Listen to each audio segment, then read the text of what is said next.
I always thought that love meant staying no matter what. My name is Emily and I'm 28 years old. For 3 years, I believed my relationship with Alex was unshakable. He was my calm in every storm, the steady hand I could hold when the world felt heavy. I always joked that he was too good to be true, and somehow, I felt invincible knowing he would never leave me. I was wrong. It all started when I began feeling restless. Life had become predictable, comfortable, but comfortable was starting to feel suffocating. I wanted to explore who I was beyond the relationship, beyond the small town we lived in. I didn't know it at the time, but the words I was about to speak would shatter everything. One night, we were sitting in our tiny living room. I had been distant for weeks, thinking, reflecting, questioning. Alex noticed as he always did and asked if something was wrong. I laughed it off at first, making another excuse about being tired from work. But then, the words tumbled out before I could stop them. I think I need to find myself. He looked at me for a long moment. The kind of long moment where the air feels heavier, and your chest tightens because you know you've just crossed a line you can't step back from. Find yourself? He said quietly, almost to himself. Where have you been? I wanted to reassure him, to tell him that I still loved him, that this didn't mean I wanted him any less. But it didn't come out. Instead, I kept talking, fumbling through my thoughts, explaining how I needed space, how I needed to figure out who I really was outside of us. I thought he would understand.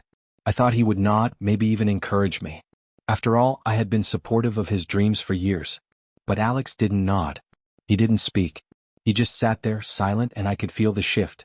Something in his eyes had changed. It wasn't anger, it wasn't confusion. It was final. And I ignored it. I ignored it because I wanted to believe love could survive honesty, that it could bend around truth, that it could stretch and still hold. That night, I went to bed feeling oddly relieved, proud even. I had said what I needed to say. I had been brave. But the morning was different. I woke up to an empty apartment. Alex was gone. I assumed he was just out for a walk, maybe clearing his head. But as the hours passed, panic started creeping in. His phone went straight to voicemail. No text. No note. Nothing. I called his best friend, Liam, who told me Alex had moved out. Just like that. No argument, no warning. He had packed a bag and left. And then I realized, the finality of my words had broken something in him that even time couldn't repair. I had thought I was searching for myself, but in that moment I felt utterly lost. I spent the day in a daze, scrolling through old photos, replaying conversations, wondering what I could have done differently.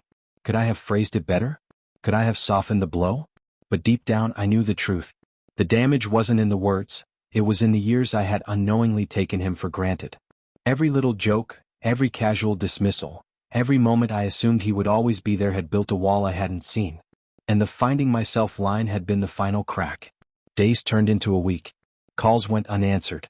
I started hearing from mutual friends that he was already moving on, spending time with people I didn't know, embracing life in ways I had never encouraged but now wished I had. I felt replaced, as if I had never mattered, as if the life we built together had been an illusion.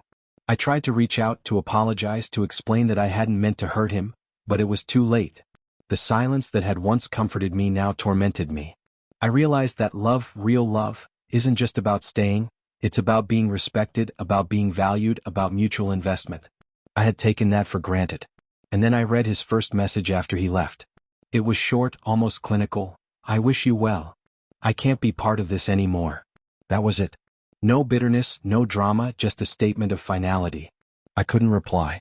I couldn't reach through the screen and claw back the life I had let slip away. I had underestimated him and now I was paying the price. The irony wasn't lost on me. I had set out to find myself, to understand who I was without him. But in losing him, I found a painful clarity. I wasn't lost, I had been blind. Blind to his presence, blind to his patience, blind to his quiet strength. And now I was alone, confronted with a truth I had long avoided. Sometimes the person you think you can't live without is the one who walks away, showing you that you never truly had the right to take them for granted.